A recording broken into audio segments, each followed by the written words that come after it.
Bueno, bueno, estamos acá con Laura Sabatieri. ¿Está bien pronunciado el apellido? Bien, ¿no? Perfecto, sí, Eh, sí. bueno, psicopedagoga, coach ontológico, consultora familiar, mediadora escolar. Así que, bueno, una gran profesional vamos a entrevistar hoy.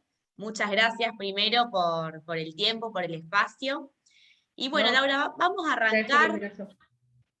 Bueno, muchas gracias. Vamos a arrancar un poquito, que nos cuentes un poquito acerca de tu trayectoria, de tus comienzos, qué te inspiró para estudiar psicopedagogía y bueno, y estos rubros, ¿no? Dale.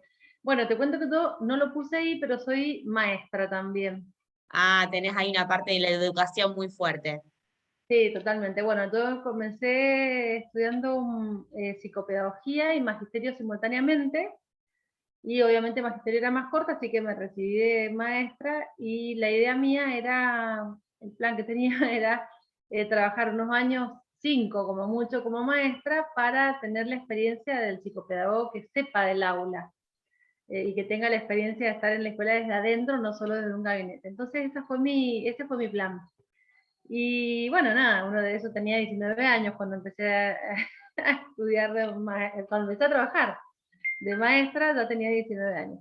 Así que bueno, trabajé Ah, 8 desde muy años. chica, claro.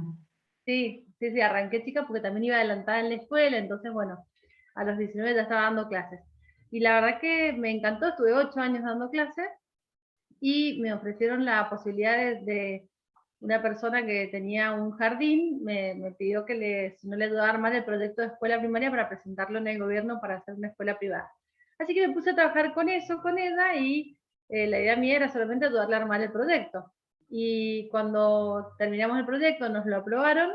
Ella no podía ser directora porque no era docente de primaria, y entonces no la habilitaban. Entonces me preguntó si no quería ser yo la directora. Imagínate que yo tenía 26 años en ese Ay, qué momento. fuerte, claro. Muy chica. Chica, pero bueno, yo había hecho actividades de voluntariado en una iglesia desde los 16 años, y era coordinadora de otra gente, o sea, tenía habilidades para trabajar en equipo, para conducir, bueno, me imagino que todo eso jugaba un poco a favor de mi experiencia. Así que bueno, a los 26 empecé a ser directora de escuela. No, no. Tenés el récord, creo que en el Guinness debes estar, porque Deben haber algunas otras locas como yo. muy Bueno, chica. sí, sí, y a partir de ahí, bueno, siempre, bueno, ahí en ese colegio estuve 5 años, hasta que la dueña se fue a vivir al exterior, y bueno, lo vendió el colegio, y yo pasé a trabajar a otro colegio. Trabajé como directora de primaria, directora de secundaria también he sido.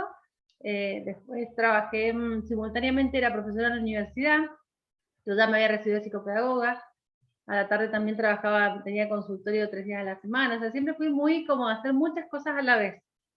Y bueno, esa es un poco mi personalidad. Sé que con una sola cosa me aburro. Claro. Así que varias Y en cosas a la vez. y en este contexto de la educación, bueno, la educación sufrió cambios importantes con todo este tema de la pandemia hace un año y medio ya. ¿Cómo ves este tema de la virtualidad? ¿Pensás que vino para quedarse, que es un momento, una transición? Mira, yo creo que vino para quedarse, y que hay que encontrarle un nuevo modo de ser a esto, ¿no? Porque la verdad es que vino para quedarse porque el mundo hoy es distinto de hace 10 años atrás, 15 años atrás.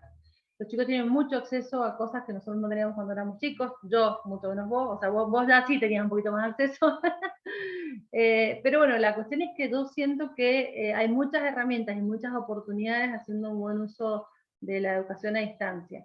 De hecho, por ejemplo, yo ahora actualmente soy directora de una escuela de cocina, eh, y bueno, nosotros tenemos toda la parte de las teóricas, las tenemos con una plataforma educativa que es muy linda y que los chicos aprenden un montón. Está todo muy ¿Cocinás organizado. también o no? No, vos sé que ese es el gran mito. Todo el mundo se cree que porque dirijo una escuela de cocina debo comer bien, y debo cocinar bien, y me dicen, hagamos juntadas que cocinen Sabatini. No, no es así. No, no, yo soy la Bueno, directora pedagógica. claro. El origen de la franquicia es en Rosario, por eso Sí, conozco sí, los pagos. conozco. IGA. Así, y exacto, tal cual. Entonces, bueno, la cuestión es que nosotros ya desde hace varios años, como 4 o 5, que implementamos el sistema, y nos ha funcionado muy bien. Claro. Tenemos la parte presencial, que es totalmente presencial, y bueno, y después lo que es online. Yo creo que en la educación primaria y secundaria también puede darse, hay que buscar qué es lo que puede hacerse de manera virtual y qué es lo presencial. Considero otra cosa importante que se está notando hoy mucho en las escuelas, porque yo trabajo en una fundación que da capacitación a docentes y tengo contacto con muchos docentes y muchos papás también. Y bueno, hoy la preocupación es el tema de la sociabilización. ¿Qué pasó en la Claro. pandemia de chicos que quedaron aislados, que quizá no tenían un ámbito con quien jugar? Por ejemplo, niñitos que ahora han vuelto a la normalidad con 34 compañeritos más y que estaban acostumbrados a estar solos y que ahora de pronto no se hallan estar en un aula con tantos otros chicos. O sea, es un tema que tenemos que trabajarlo, es la oportunidad de desarrollar dos cosas. Uno, las habilidades tecnológicas que son transversales a cualquier situación de la vida, y lo otro, las habilidades emocionales.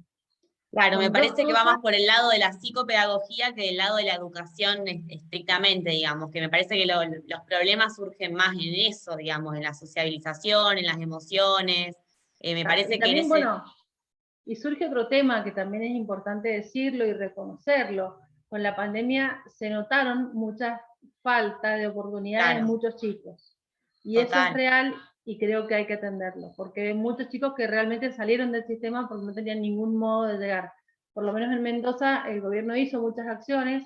Yo pertenezco a la red de educación por Mendoza y también se hicieron muchas acciones para colaborar con conseguirles dispositivos a los chicos, para bueno, colaborar con los docentes, se hicieron capacitaciones de todas estas habilidades tecnológicas que los docentes necesitaban, pero siempre falta un poco más. Yo creo que esto hay que trabajarlo, pero es la hora de trabajarlo. No podemos seguir haciendo de cuenta que no pasa o no podemos poner parches. Creo que hay que tomar decisiones y hacer las cosas como con una proyección. Cómo repensar la educación a 30 años, qué queremos, qué habilidades necesitamos que los alumnos tengan para ser los ciudadanos que necesitamos en el futuro.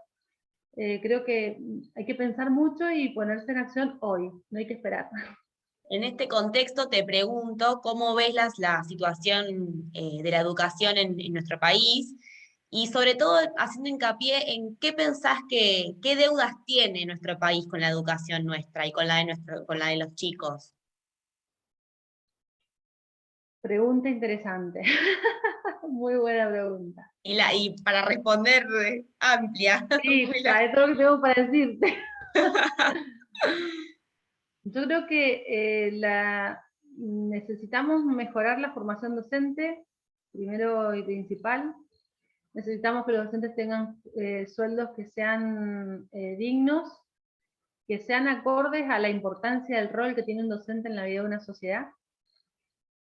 Y yo creo que esas dos cosas son sumamente importantes. O sea, que el docente esté mejor capacitado y que se le pague como corresponde. No puede ser que un docente cobre lo que cobra y que tenga que tener dos escuelas, ir corriendo, o por ejemplo en la secundaria, ir corriendo de un lugar al otro, porque perdés en profesionalismo. Yo sé que hay muchos docentes que son súper profesionales aunque tengan un montón de escuelas, pero no es justo. No claro. es justo para ellos. Yo considero que eso es una deuda que la educación tiene. Segundo, creo que hay otra cosa que es importantísimo. Yo trabajo en el ámbito de lo que sería formación profesional, hoy por hoy.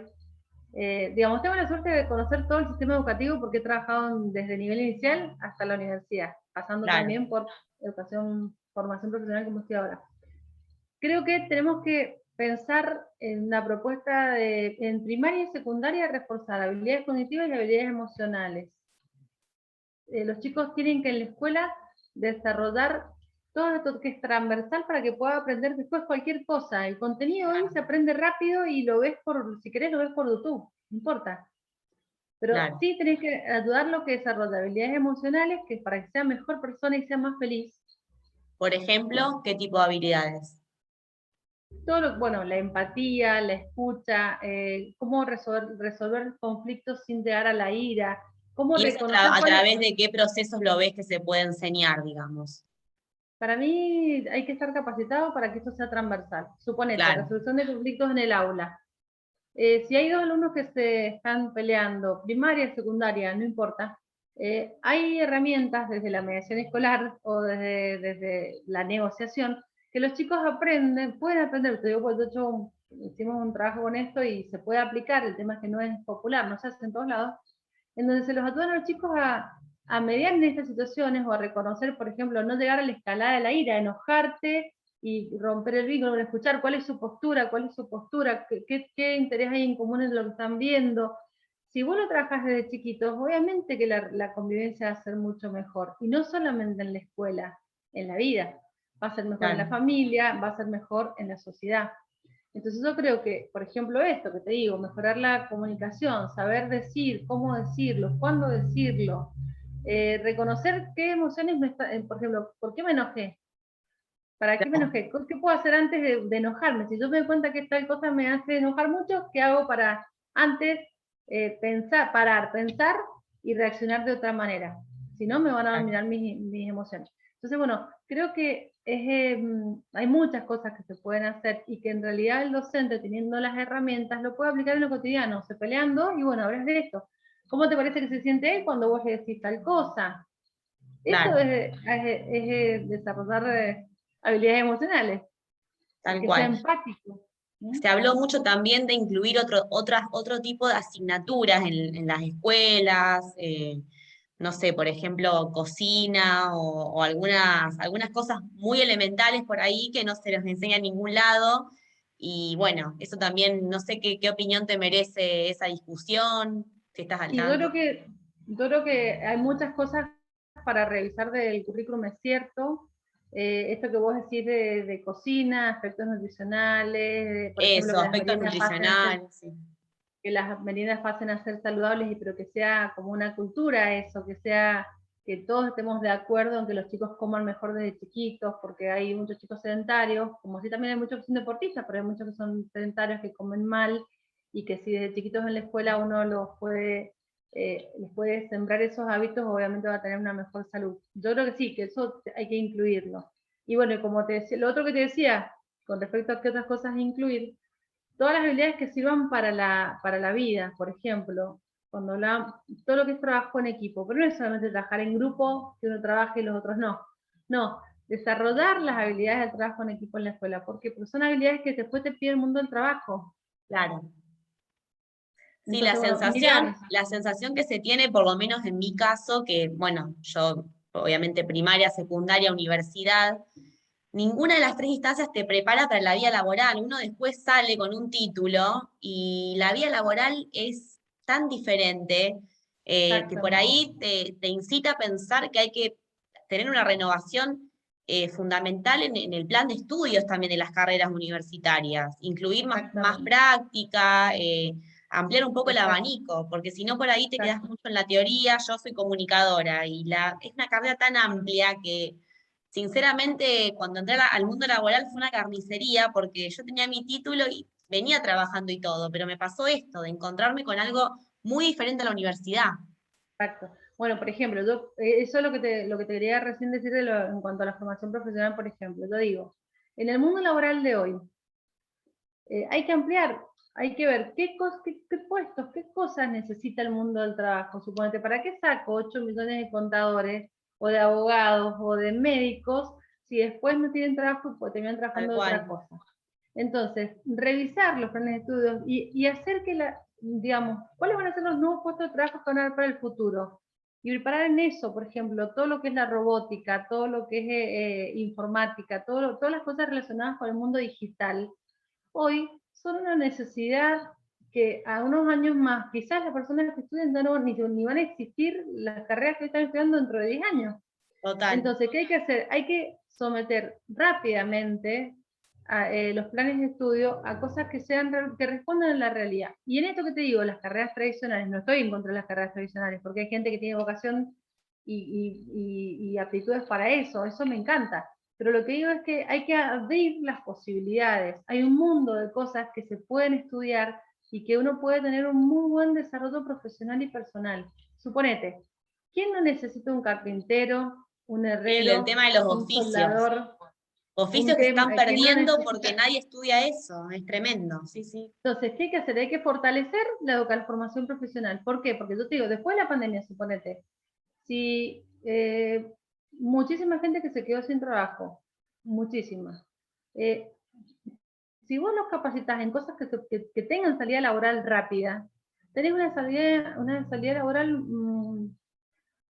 acá nomás, ¿entendés? No a 10 años, no a 5 años, no a hacer un camino largo. Vos necesitas un plomero, un gasista, un carpintero, un herrero, ya, no lo necesitas dentro del montón de tiempo, lo necesitas en tu casa y lo necesitas en tu trabajo.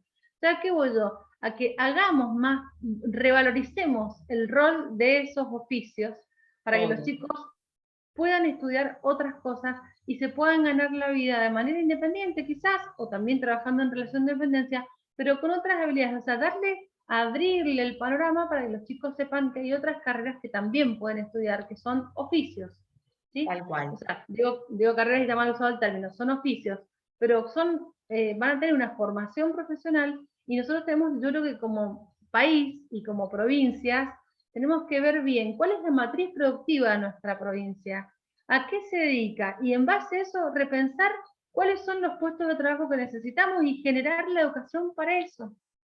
Tal No es cual. una educación de escritorio lo que necesitamos una educación que dé respuestas a las necesidades reales de la economía del lugar, para que realmente hayan puestos de trabajo y la gente no se frustre estudiando algo que después no puede trabajar de eso. Tal cual. Para terminar, Lau, te consulto, contame acerca de la Fundación Crescere, el rol que ocupás, Dale. qué lleva a cabo la Fundación. Dale, te cuento. Bueno, la fundación es una fundación que tiene como misión fortalecer los vínculos familia-escuela. Ajá. Entonces, lo hacemos a través de capacitaciones, de investigación y de participación en políticas públicas. Y bueno, un poco lo que hacemos es dar capacitación a docentes para ayudarlos en todas estas habilidades blandas que no están contenidas en los planes de estudios. Entonces nosotros, por ejemplo, eso que decía, resolución de conflictos, o por ejemplo ahora que estamos empezando un curso, justo anteayer di la masterclass de eso, un curso sobre coaching educativo para directivos, dándoles herramientas de gestión y de liderazgo. Entonces, el Qué coaching lindo, qué al interesante. servicio, sí, re interesante. Pero bueno, suponete, estas son habilidades que no están en la formación profesional y sin Claro. embargo hacen falta para que ellos ejerzan su cargo con mejor manera, con más herramientas. Entonces, bueno, suponete, un curso como ese, o por ejemplo tenemos otros programas que son muy lindos, que se llaman Pido Gancho, Ajá. que tenemos dos versiones, una que es Momentos de la Vida, que se les llega a las escuelas a través de un referente, un audio, que tiene la historia de una familia, en donde van surgiendo cosas que pasan en el momento de ir a la escuela, en el momento de bañarse, en el momento de comer, en el momento Ah, está de muy hacer los deberes, bueno. y se trabajan las habilidades emocionales y las habilidades cognitivas para que justamente este programa sea fácil de recibirlo, porque se hace todo a través de historias, es muy lindo, lo actúan niños también, así que son vocecitas divinas. ¿Y qué hacemos con esto? Generamos el espacio de diálogo en la familia sobre estas habilidades emocionales y en la escuela. Entonces Ah, hay tal unas cual. actividades didácticas para las maestras y hay cositas para que acerquen a los papás y a los chicos a hablar de temas que no se hablan siempre. Eso es el Pido Gancho 1, que es el Momentos para la Vida. Y el otro se llama Cuidamos el Ambiente, entonces cuidamos el mundo. Entonces en en vez de una familia, es una ecobrigada. Entonces ahí cuidan el ambiente con un profesor que es un profesor y un grupo de chicos que son como exploradores y van haciendo, a través de todas estas historias, se van trabajando las habilidades que están relacionadas con los contenidos de la primaria.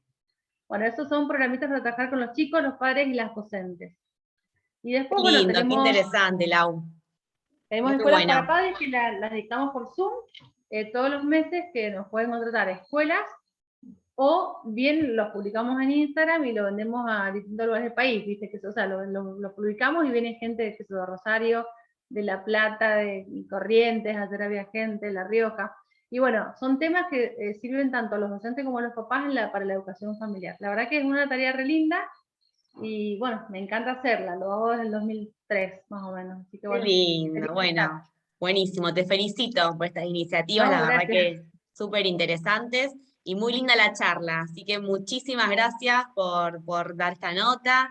En breve ya la vamos a estar publicando en el medio digital. Así que bueno, Lau, un gusto Dale. conocerte No, y muchísimas gracias gracias por a la vos, tarea que Karen. llevas adelante por la educación de todos. No, muchísimas gracias a vos, Karen, que estés muy bien y muchísimas gracias por tenerme en cuenta.